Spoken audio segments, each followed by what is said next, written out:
Longest Night, Longest Day by Rainbow Double Dash. Lunaverse, Episode 1. Chapter 3. Parties, Muffins, and Kisses, oh my. What was that? Trixie demanded as he got to her hose, wondering if it was possible to overdose on adrenaline. She certainly felt like it after the shock she just received. Lara bit her lip. That was Pinkie Pie, she explained, scuffing a hope on the cobblestone street beneath her. She moved here a little bit before I went to Canterlot. She's probably run off to throw you a party. Trixie blinked as she took in Lyra's words versus the tone of her voice. Why are you saying that? Like it's synonymous with she's going to drag me into a basement and torture me. She gives off that vibe, doesn't she?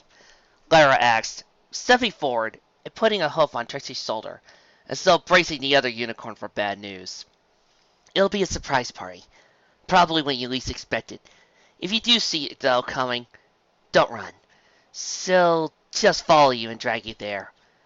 Trixie was beginning to grow seriously concerned. What? Just enjoy her party. They are enjoyable, and this is your first, so you'll have a lot of fun. Eat, drink, and be happy.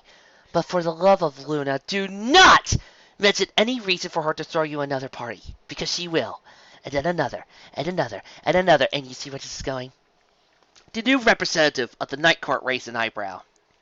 That's it. So yes, just more parties. An infinite loop of parties, Lyra said. Her special talent is making ponies smile, and she's good at that, I guess, but it's just way too easy for her to go overboard. Trixie did not like the sound of that. Okay, so go to the party and enjoy myself, but don't look like I'm enjoying myself too much, as she thought. She smiled a little. So, basically like the Grand Galloping Gala then. Easy. Lyra's eyes widened a little at the casual mention of the most prestigious social event in all equestrian society. You've been to the gala? 5 times, Trixie responded with a nod, then grinned and pointed a hoof at her chest. Una's protege, remember? Of course I've been. Lyra pouted a little. Lucky. Trixie shrugged. Anyway, Trixie said, stepping away from Lyra and consulting her mental list of destinations and ponies to see. Last stop is music. Some pony named Fluttershy. Volunteer too. Lyra looked surprised once more. Fluttershy? She interrupted. She volunteered? You sure you're remembering right? Trixie's eyes narrowed slightly. Completely. I have a photographic memory. Really? Well, no. But there's a spell that lets you perfectly remember something for 24 hours. I used it on my list of ponies I needed to see. Useful, Lyra said, tapping one hoof to her mouth as he thought. Fluttershy is, well, shy. Incredibly shy. I don't know her very well. Which means that if you and me show up at her cottage, she'll probably just hide under her bed and wait for us to go away. Trixie's eyebrow arched at that. Then, why does he volunteer to do music? I don't know. It's not very in character for her, Lyra said, as he continued to consider. She barely even comes into town. Usually just mails her stuff straight to her home. Ha! Got it! She looked around for a moment, guiding her bearings, before pointing one hoof down to the Ponyville streets. Okay, this way. We'll probably have to recruit some help on this one. Trixie blinked. Help? Help! A panicked voice came from inside the post office. The unicorns spared each other a glance before dancing inside, horns glowing and ready to face just about any problem that might confront them. Except this one. This one being in a possibly large pile of envelopes, boxes, newspaper stamps, mailbags, mail carts, and at least one overturned shelves, and for some bizarre reason, a half-eaten tray of muffins. Just barely poking out from the pile was a single hoof, waving frantically. The 2 unicorns once again paused, this time in utter confusion as to how a gigantic mess could have been caused. They quickly went to work, however, magically hefting and lifting the piles of assorted mail and mail-related things off of the pony who was trapped beneath it all. After several moments of working together, they finally pushed aside enough for the trot pony, a gray Pegasus with a yellow mane and tail, wearing the navy uniform and cap of a mail mare, to break free from her papery prison and get on her hose on a solid wooden floor again. Oh, The pony groaned, rubbing her head a few moments. She opened her eyes and looked at Trixie and Lyra. I just don't know what went wrong. Trixie realized he was staring, tried to stop, and failed miserably. The Pegasus pony had yellow eyes, quite vibrant ones at that, but the two of them refused to focus, with her left eye focused mostly on Trixie, while the right one pointed out and upwards, toward the ceiling. Trixie said, extending a hoof mechanically. Hi. The Pegasus took with both hooves, fumbling slightly as he did, and shook it. Thank you, she said. I don't know how I would have gotten out of there without you two. As he said this, she released Trixie's hatchet hoof and turned to Lyra, shaking hers as well. I was climbing a cell to get my muffins, but then everything just started falling. Trixie blinked a few times. Climbing? She asked, looking to the Pegasus' wings. Why didn't you just fly? Oh! The Pegasus said, grinning as he scratched the back of her head with one hoof. I forgot, yeah. You forgot you could fly? Lyra asked incredulously, though obviously believing the Pegasus despite the question. Trixie, on the other hand, was fairly adept at recognizing lies when she heard them. Yeah, the Pegasus said sheepishly. Forgot I could fly. She turned to look at the messy maid. I think the post office is going to close early today. So if you're helping to get something mailed, you'll have to wait.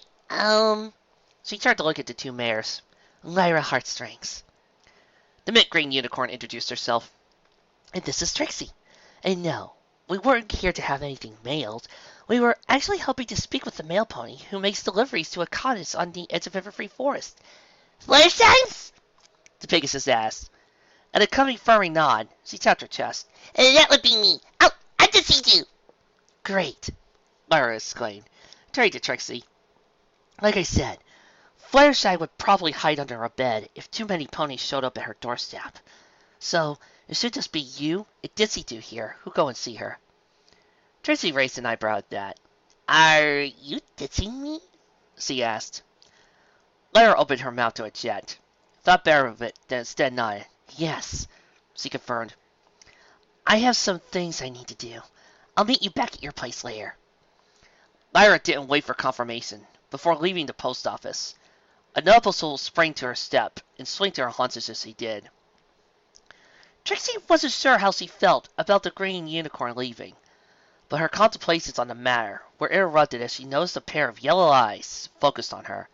She turned, surprised to see that Ditsy-Doo, apparently, could lock both eyes onto a subject if she wanted.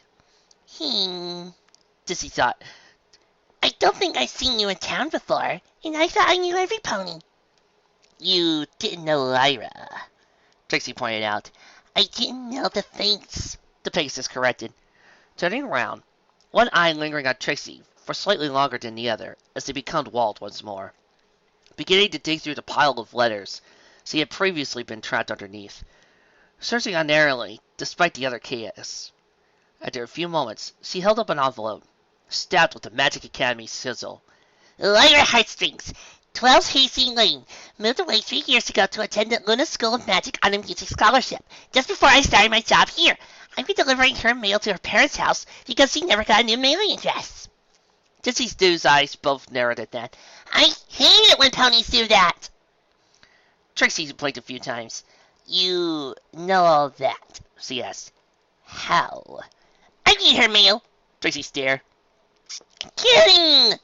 Ditsy-Doo said with a laugh, as she used her head to plow to begin shoving all the fallen layers away from the post office door.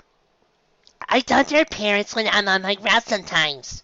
Oh, the blue unicorn said, chuckling slightly in relief. Well, yes, I'm new. I've been appointed as the new representative of Luna's Night Court and Official Festival Overseer. Ditsy-Doo interrupted, pausing a moment with her tongue clenched in her teeth and concentration as her eyes wandered, independently, over the pile of mail before her, before diving once more into it and coming out with a trio of envelopes in her mouth, one midnight blue, one white, and one plain brown. She trotted over to the surprised-looking Trixie. "It's all for you!" the mailman said, as best as she could with a mouthful of mail.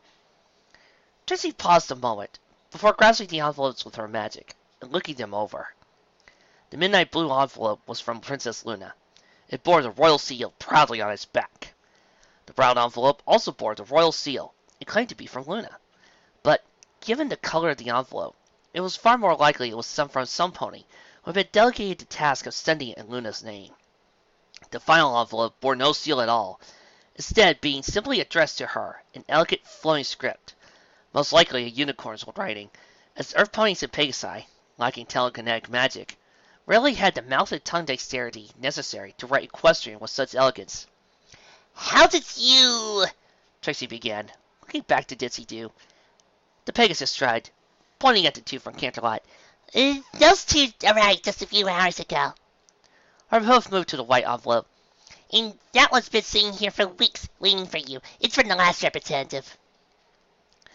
Trixie had actually meant, how did you find these and all that? And by the way, did you know that unless you really do read Pony's mail? But decided to let that slide instead. She turned her attention back to an earlier point of interest, while tucking envelopes away into her cape for now. You can remember all that, she accused, but you forgot you could fly. Yes! Ditsy Doo responded evenly, her tone changed just slightly, to be noticeably more defensive, as her eyes managed to come into focus on Trixie once more. Trixie stared, gaze switching from one of Ditsy Doo's no longer wandering eyes to the other. She put two to two together pretty quickly.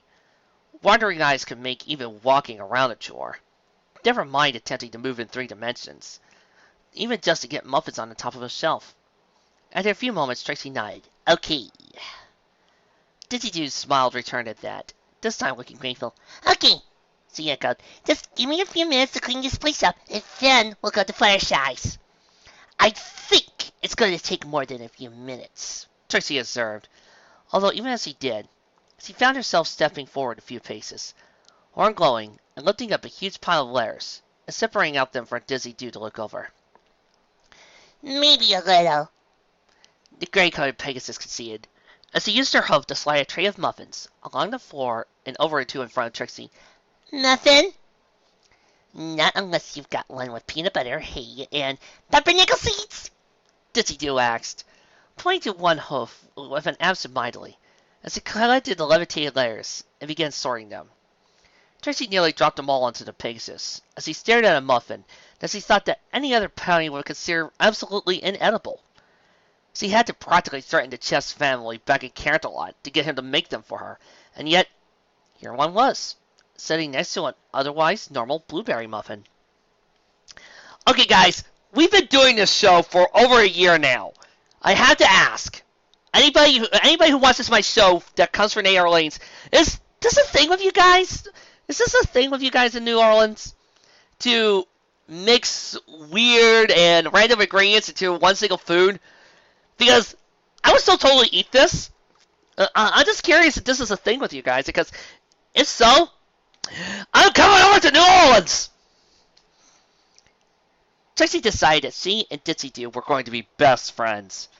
At least until she found out where Ditsy got her muffins from. Lyra could not, for the life of her, understand why she was so nervous as she sat outside the candy store, staring at the door as though it was holding her family hostage. This is stupid, the unicorn thought. I should just go in there, right now. Get in gear. Pony up. Move, you silly filly. Lyra stood still. It's not like I haven't seen her. I saw her plenty over the last 3 years. Yeah, it was just a few hours whenever she came to visit Canterlot, and I went to visit her on weekends. But, come on, I saw her last... No, that was finals week. But I saw her... No, I had an audition. Didn't get it. Then there was... No, but not then either. Holy hey, how long has it been since I've seen her? Lyra's eyes widened as he realized. Oh, it's been like a semester and a half. 8 months, easy. I guess I got so busy that... Oh, she probably hates me. The mint green unicorn turned away, dejected. The mint green unicorn turned to walk back, determined. Bonbon could never hate me! She's the one who said I should take advantage of that scholarship. I wasn't going to, but she convinced me. And then I haven't seen her for 8 months. But there were still letters. We wrote to each other all the time. So there! We write about... Oh, Luna, I don't know. I can't remember what was on Bonbon's last letter to me. What was on mine to her? Stars above. Well, it was something major. Lyra hit herself in the head a few times. Think, Lyra, think! This is important! This is... Lyra felt hose on her back, shoving her forward. She stumbled and ended face planted firmly against the candy shop's door. Ow! Oops, The magenta voice said. Lyra wasn't sure how voices could be magenta, but this one was. I thought it opened inwards. The unicorn felt herself being picked up and brushed off, as he realized he was staring at Charlie. What? Lyra asked wearily, as he struggled to clear her head. Where did you go? The exclamation came as Charlie opened the door and shoved Lyra inside Bonbon's confessionatorium. By the time they got to her hose under her, she was aware of a half-dozen set of eyes on her. 2 pairs belonged to a pair of fillies, an orange Pegasus and a white unicorn, who were standing by a bunch of rock candies. One of a brown-coated stallion with an hourglass cutie mark, who had been out of his way with a bag of jelly babies. A blue unicorn stallion with a long horn and a safety pin cutie mark. Oh yes! Pokey Pierce's first appearance in this fanfic. Remember this day well, fellow ponies, for it will be the greatest day of your lives that Pokey Pierce appeared. Yeah, but you didn't have any speaking lines. I do not care. A 5th set was claimed by an earth pony with a dark blue coat, blue eyes, and a star cutie mark. And finally, the final dark teal set belonged to Bonbon, a cream-colored earth pony with a mane and tail striped in navy and bright pink, and who was the most beautiful creature Lyra had ever laid eyes on. She was standing behind a corner, mouth hanging open. Lyra began, before being thrown a 3rd time. In this instance, it was a cream, navy pink blue blur that moved with a speed that would have impressed the Wonderfuls from behind the counter, past the customers, and straight into Lyra, throwing her to the ground, knocking her Gatsby cast off, with the blur landing on topping her, and revealing itself to be, unsurprisingly, Bonbon. Lyra was frozen for a moment, before her body moved of its own accord, wrapping Bonbon in as tight an embrace as the earth pony was currently giving her, burying her muzzle in Bonbon's mane, and breathing in deeply. She smelled the sugar. She always smelled the sugar.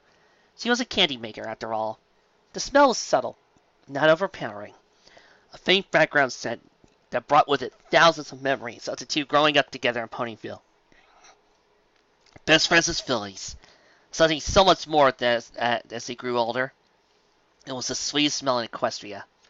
Hi, Lyra found it managed to say, as she opened her eyes and found herself staring straight into Bonbon's. I'm back. I've noticed. Bonbon responded, before leaning up and pressing her lips firmly to Lyra's own. The unicorn's heart stopped beating for a few moments, before plunging into overdrive, as he sank into Bonbon's kiss. She was vaguely aware of the dark blue mare and brown stallion ushering the fillies and other customers out of the shop, knowing smiles on their faces, and slitzing at the sign on the shop's front door window from open to close. Like all things, the kiss had to end eventually. In Lyra's case, it ended with Bonbon pulling away, offering a smile, then hitting the unicorn randomly firmly on top of the head. Ow! What was that for? Lyra demanded, rubbing the spot where Bonbon had hit her.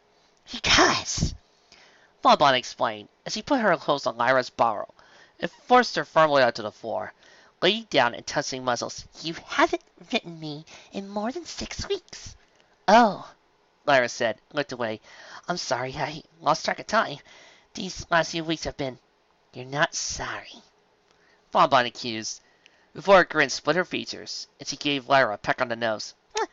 Not yet, anyway. With that, she got off the unicorn. Oh, yeah. Hey! And began trotting toward the stairs that would take her to her apartment on the 2nd story of the candy door. She paused only to glance at Lyra, eyes head-leaded, and nodded her head upstairs. Lyra blinked a few times, before offering a full-toothed smile on her own, getting up quickly, and prancing after the love of her life. I bet they're making out. Fluttershy's cottage was about as far away from Ponyville as Sweet Apple Acres, but in a different direction. A route across the unclaimed, snow-covered fields that almost seemed to serve as a kind of buffer between Ponyville and the dangerous Everfree Forest. As Trixie followed Ditsy Do, The blue unicorn noted that the skies over the forest were noticeably darker than over the rest of Ponyville. In the far distance, she could even see large thunderhead clouds forming. Yikes! Dizzy Doo said, as he noticed the storm clouds herself, though she had to bend her head at an odd angle to get one to focus on them. The weather ponies are going to have their hands full. So I hear, Trixie intoned. She realized after a moment she was staring, once more at Dizzy Doo's eyes.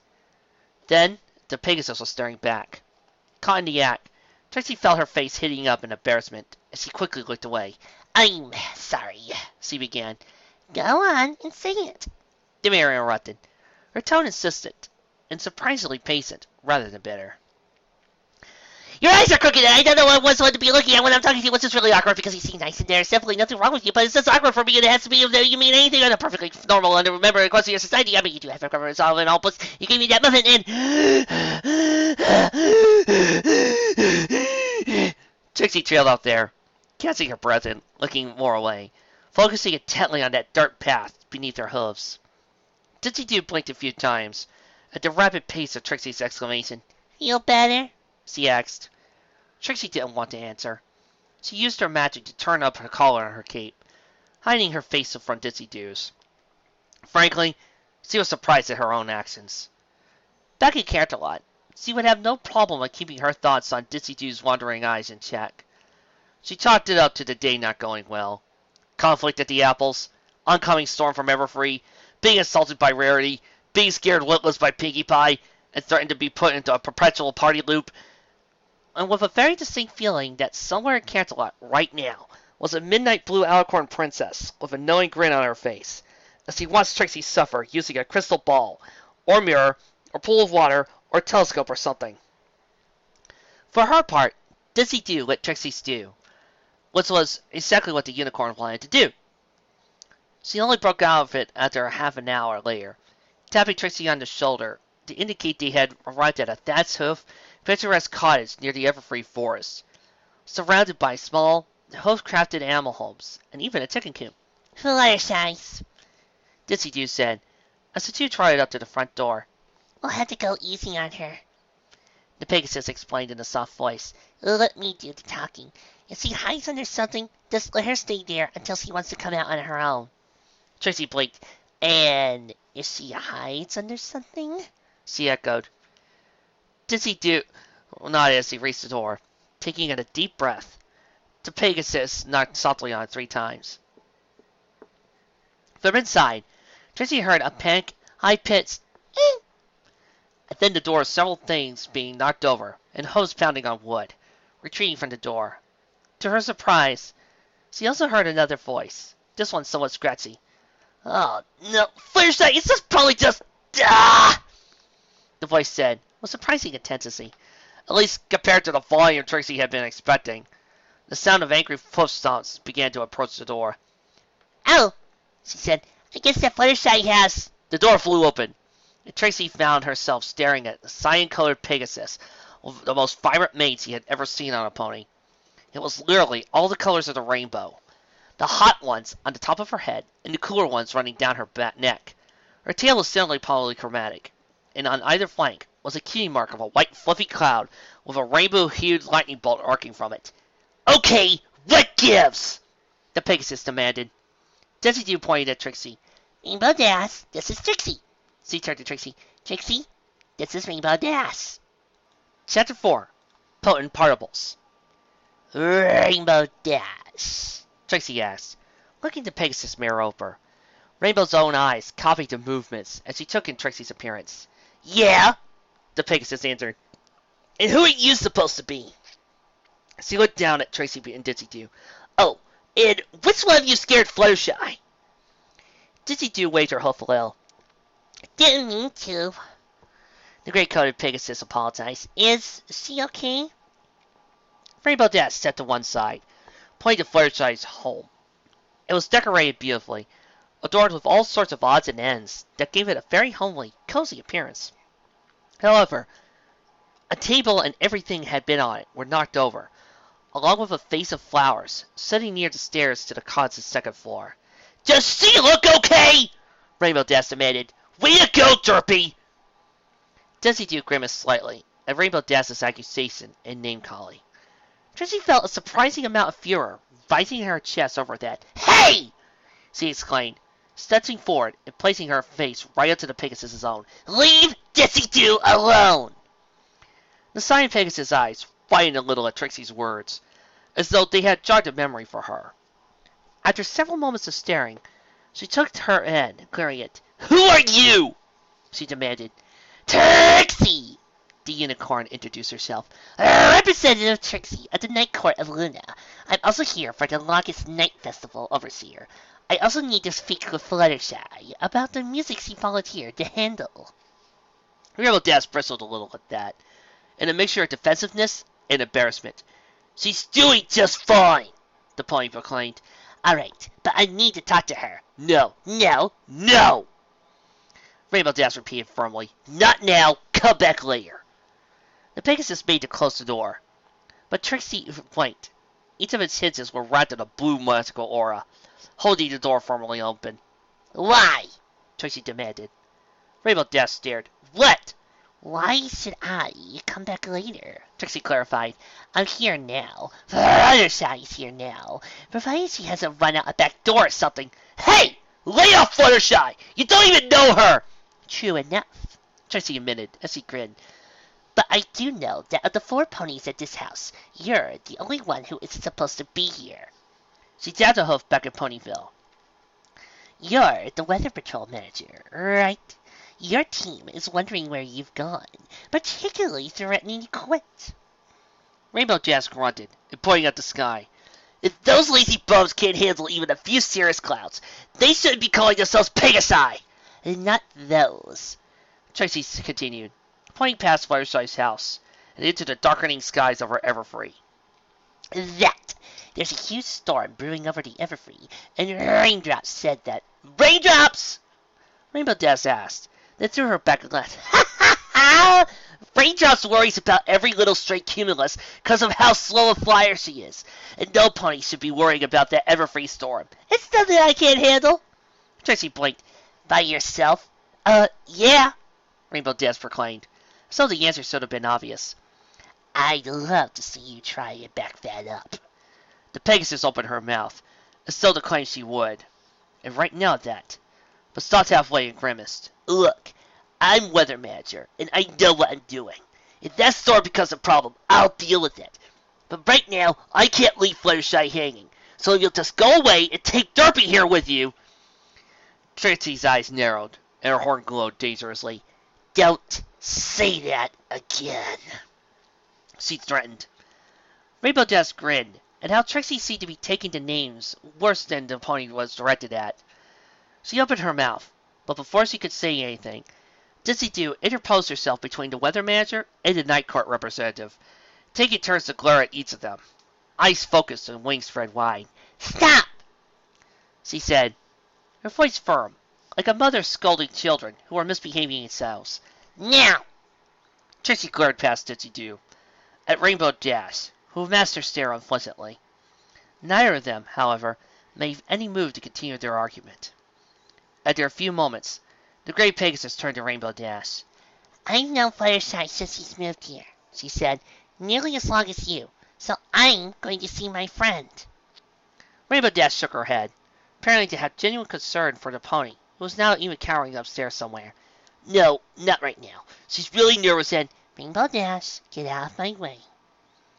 The other Pegasus didn't move for several moments, but the unflinching, unblinking stare of Dizzy Dew eventually wore her down. She backed away from the door, making enough room for the Gray Pegasus to step into the cottage. Once inside, she folded her wings back against her sides and turned around to look at Trixie. "What did you want to ask Fluttershy?" she asked.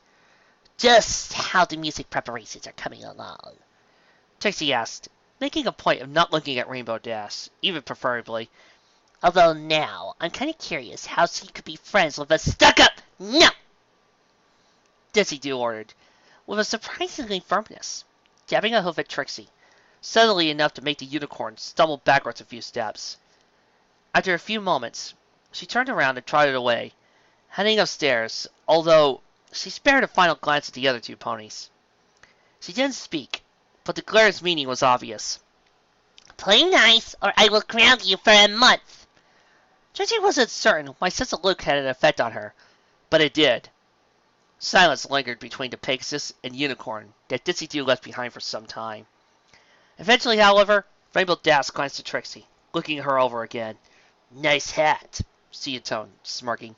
Nice dye job. Trixie countered, without hesitation. The Pegasus grin widened as he ran out hope to remain. It's not dye.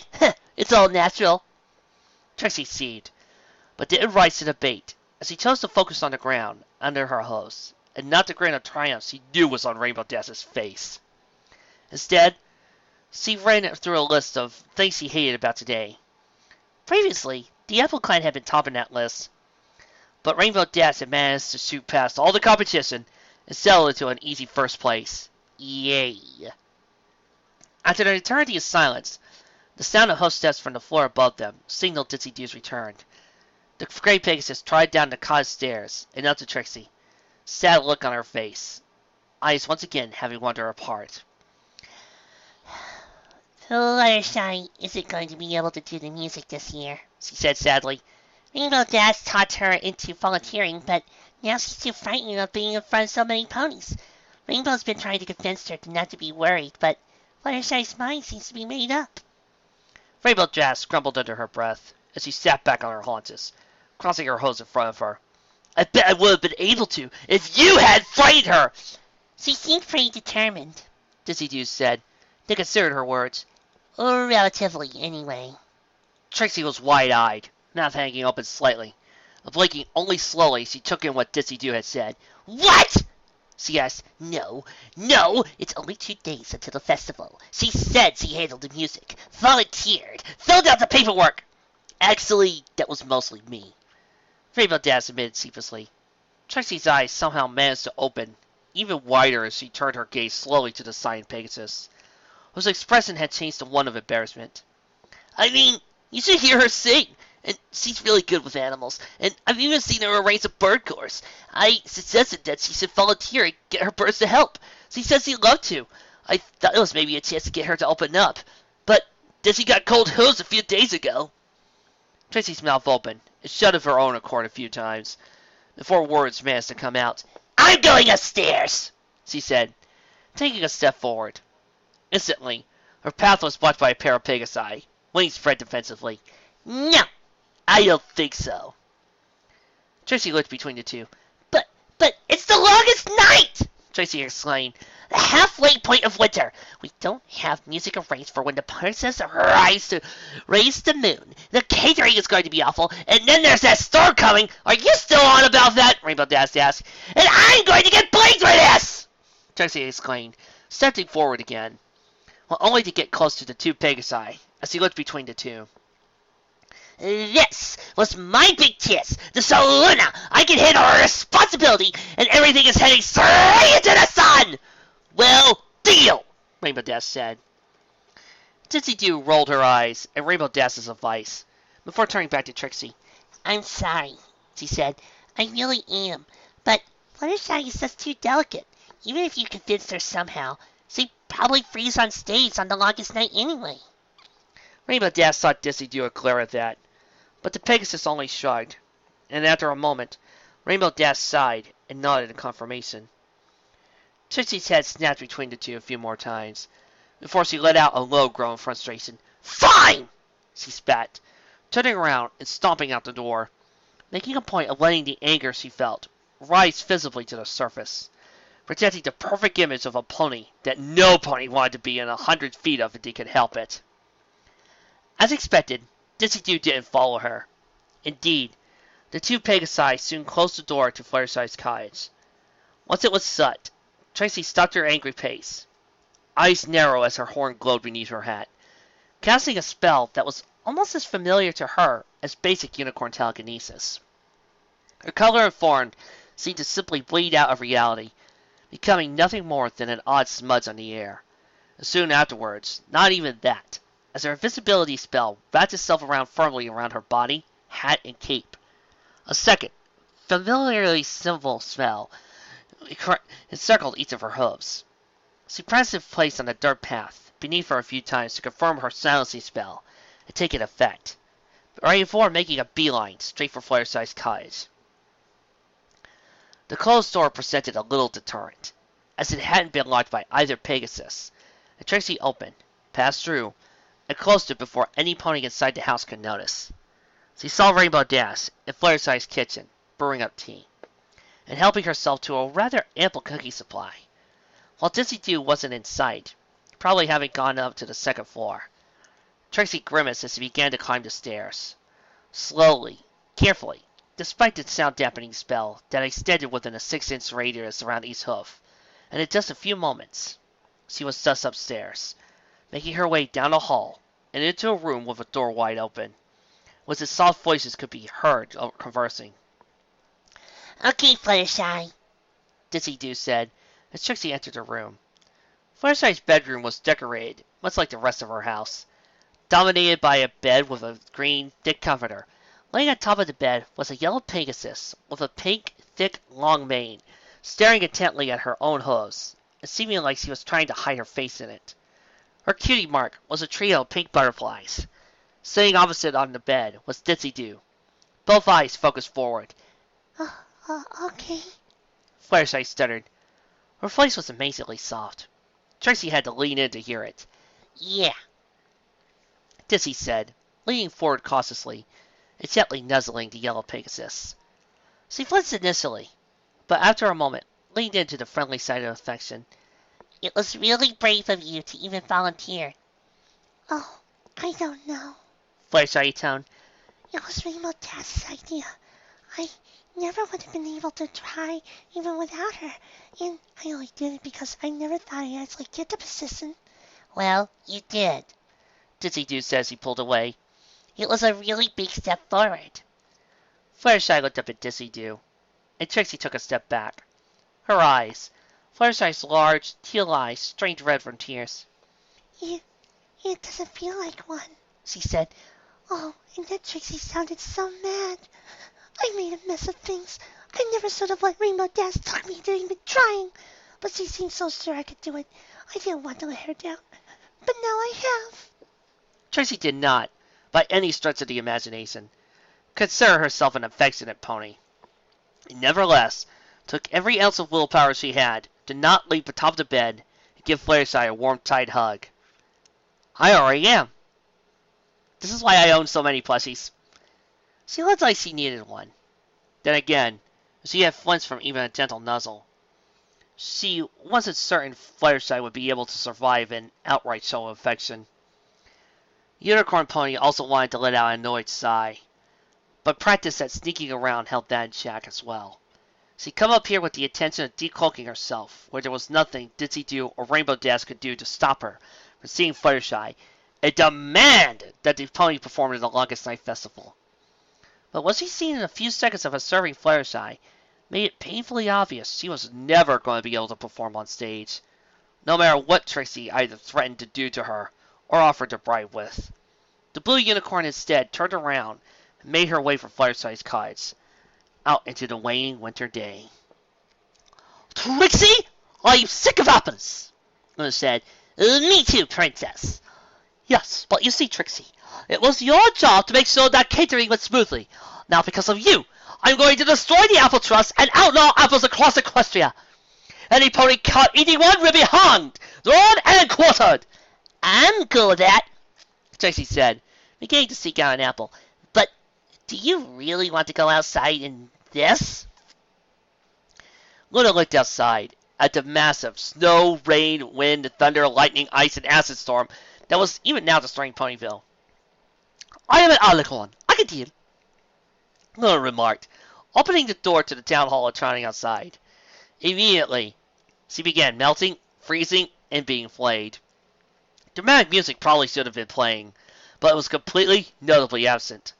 Great! Luna ejected, as her body was destroyed. This is the last time I invest any responsibility in you, Trixie. I know. There was a pause, as Luna was reduced nothing more than a head. She raised one eyebrow and appraised the interior of the town hall, with her one remaining eye before it was destroyed. The decorations are quite lovely, though. Good job.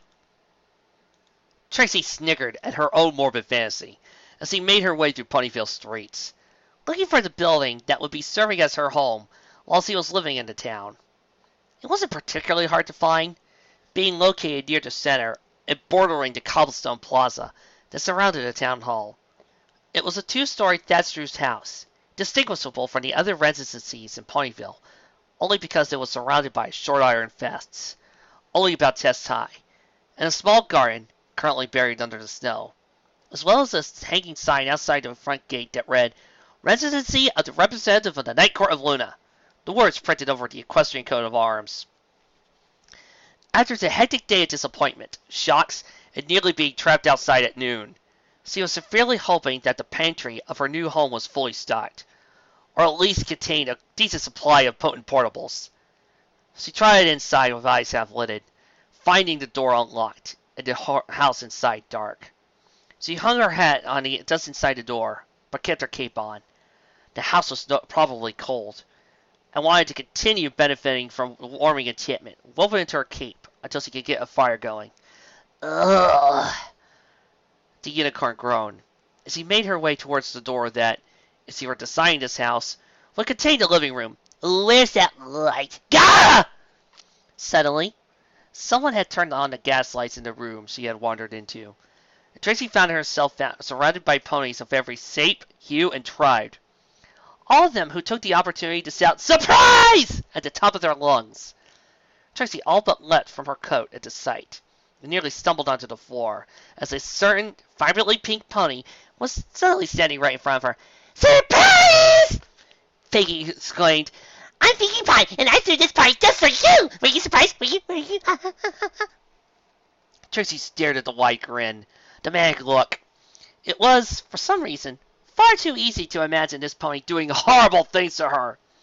"You see, I saw you outside Rarity's, remember? You were all like, 'Stars above!' And then I was like, 'Ah!' Remember? You see, I never saw you before, and if I never saw you before, that means you're new, because I know every pony, and I mean every pony in Ponyville. And if you're new, that means you haven't met any pony yet.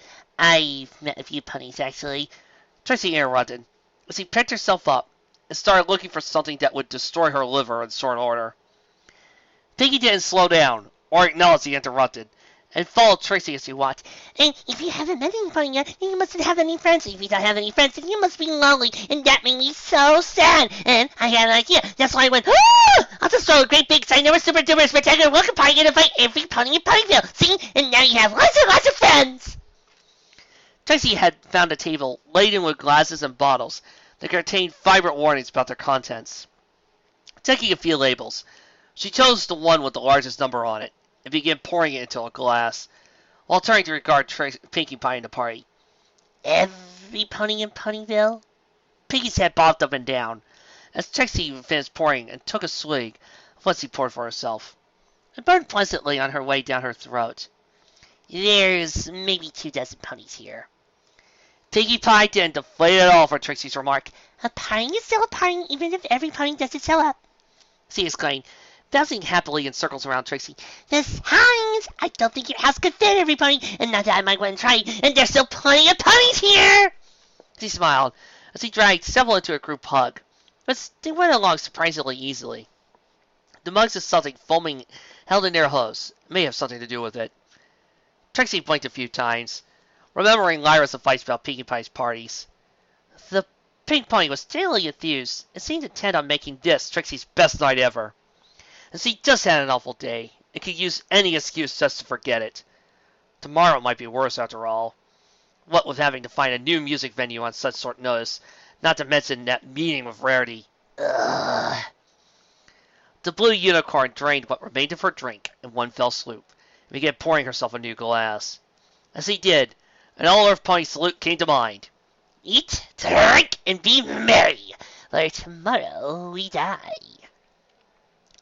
Lyra and Bonbon passed through the front gate of the Residency of Night Court Representative with trepidation, especially given the volume of music that was coming out of it. And above all that, on occasion, the voice of Pinkie Pie. "Yeah, Vinyl! Play those beats!" "Do we have to?" Lyra asked, as he stood outside the door. Lyra was once more in her wool coat and Gatsby, while Bonbon was bedazzled in a coat and wide-brimmed hat of her own. with the sun having settled beyond the horizon. The night's temperature was plunging rapidly. A chill wind answered her question as it cut through their garments, driving both of the ponies inside quickly to get out of the cold. So, what's Trixie like? Bonbon asked. Kind of a jerk, Lyra admitted, but I think she's under a lot of stress. Maybe this party will do her good then.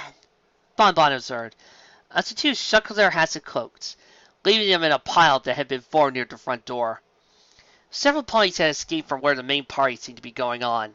Standing in the hallway, they politely greeted Bonbon and welcomed Lyra back from Camelot.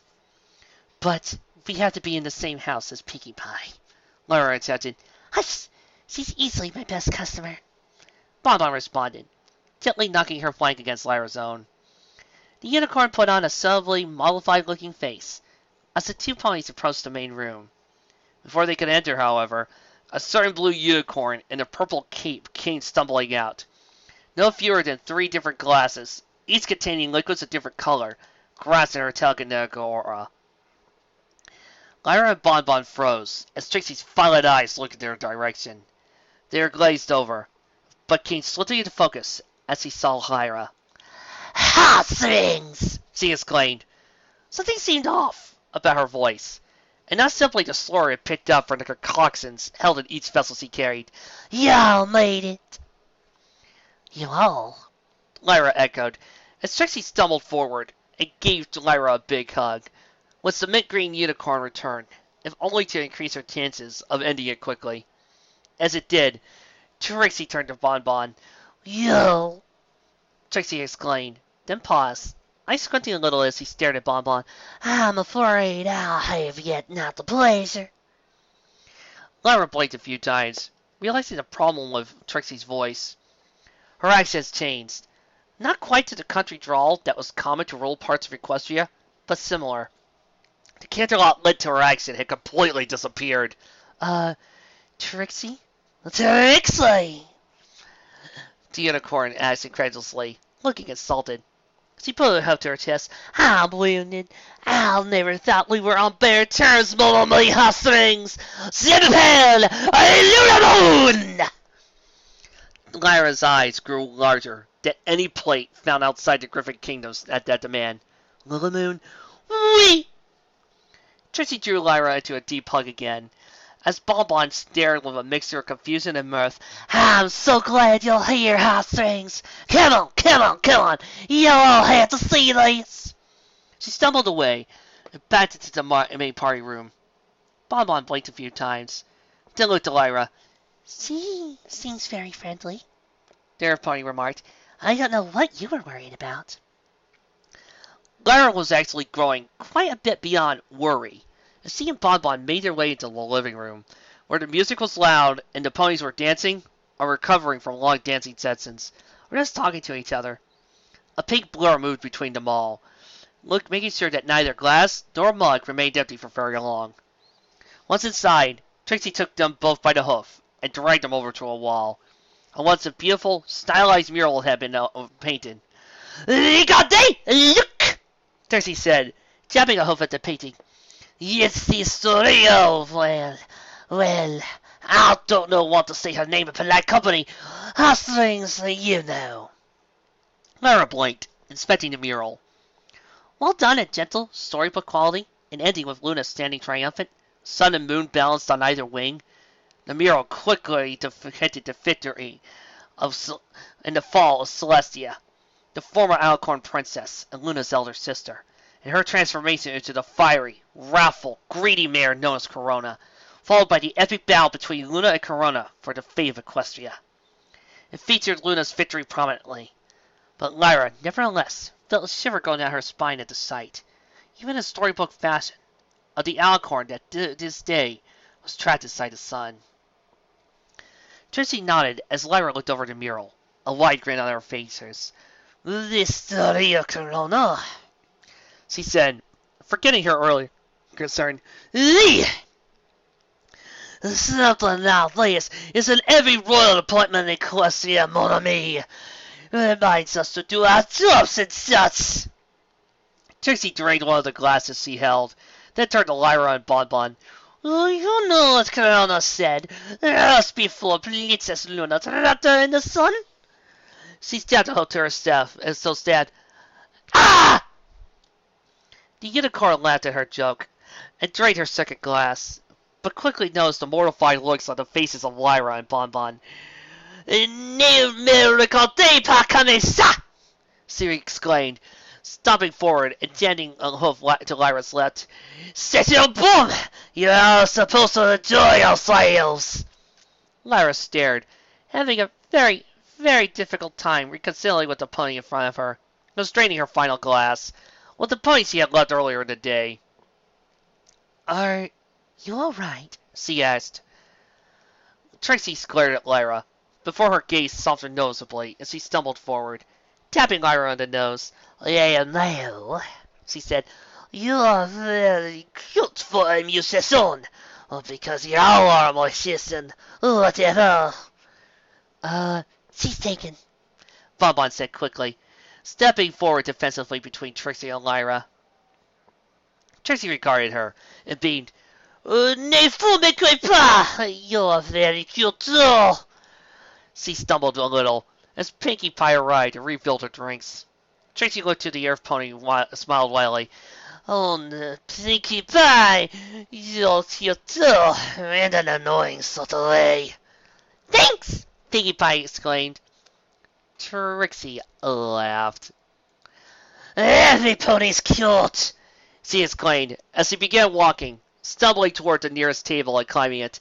Everybody's cute. Even I'm cute, non?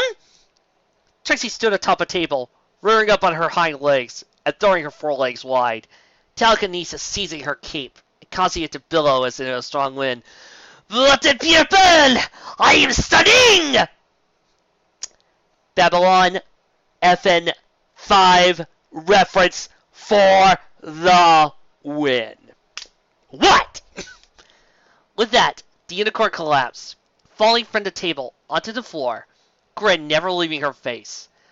Her eyes were closed, but still breathing, so Lyra assumed she was alive and mostly unharmed. Pinkie Pie smiled widely at the sight. She's become one with her inner self! The party pony exclaimed. She's passed out, Bonbon remarked. Pinkie Pie nodded at her fellow Earth pony. That too.